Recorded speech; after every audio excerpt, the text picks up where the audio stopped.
What's up, y'all? It's Johnny, aka Herbal Tree. Sitting here this rising, eating some watermelon. First thing we had was okra and a Paulus water, and now we're just eating some watermelon. Today is day 19 of a 90-day seafood detox, and I just wanted to share a little bit about chronobiology, the circadian rhythm, and just being in tune with the celestial sphere, the sun, and the planet. So when it comes to circadian rhythm in the human body, when you rise in the start of the day, you want to break fast at about 9:30 a.m. at the earliest. At 9 a.m., the body wants to defecate or have a bowel movement. So I don't recommend eating at 9 a.m. 9:30 a.m. is the time that the body wants to begin eating or breaking fast. So that'd be the best time to do that. Now, between the hours of, I'd say about 12 p.m. and 3 p.m., within that time frame, one usually gets a little sleepy or may want to take a nap.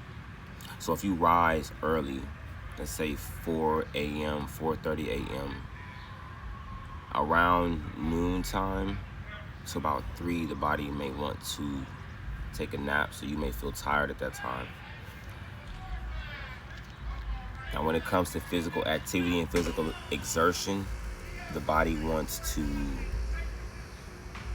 get physical at about 5 p.m. That's the best time, or one of the best times, to be physical or physically active according to circadian rhythm. Now, we all have different schedules and times where we can get active and do things. So I understand, doing things within a sphere of time that's most beneficial to you. However, that is the time that's most in tune with the biological clock. And then when it comes to wanting to go to sleep at night, the body tends to wind down at about 7:30, 8 o'clock. That's the time that you start to see yourself start to wind down for the evening and want to go to bed, and get ready to go to sleep for the evening. Now, during that time period, you want to make sure that you get adequate rest, so you don't want to eat too soon before laying down. You want to give yourself a good 2 hours between your last meal, supper, dinner, whichever you prefer to call it, and going to bed for night for rest, so that the body can properly rest and regenerate and get proper adequate sleep. You want to be asleep between the hours of 12 a.m. and 2 a.m.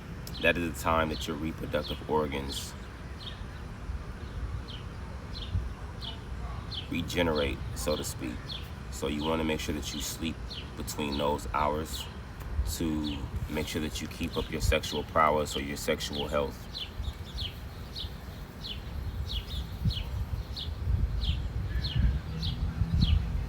And once again, once you go to sleep early, say you get to bed at 8 p.m., they say 8-hour sleeping cycle is best. I definitely agree with that. If you can get 8 hours of rest, you allow your body to push out toxins, and you allow your brain to get proper rest and regeneration, so that the toxins and the fluid, in your brain washes.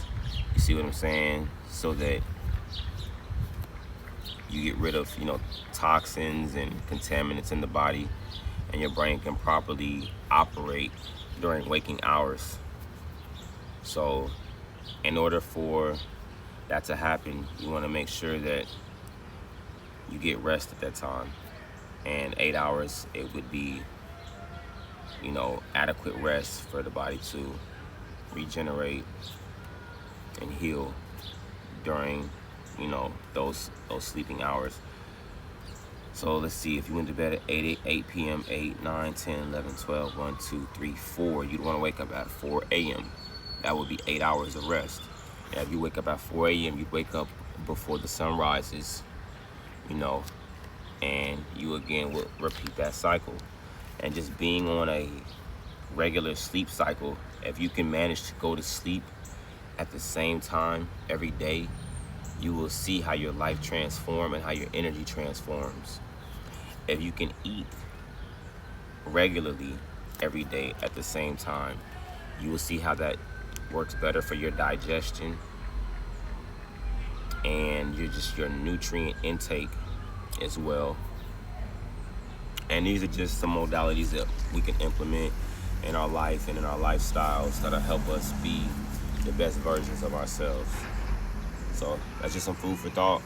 A few things that you can do to help, keep you healthy, happy, and just in a good state of being. Y'all take care of yourselves. Health is wealth. I am a Retriever. Until next time.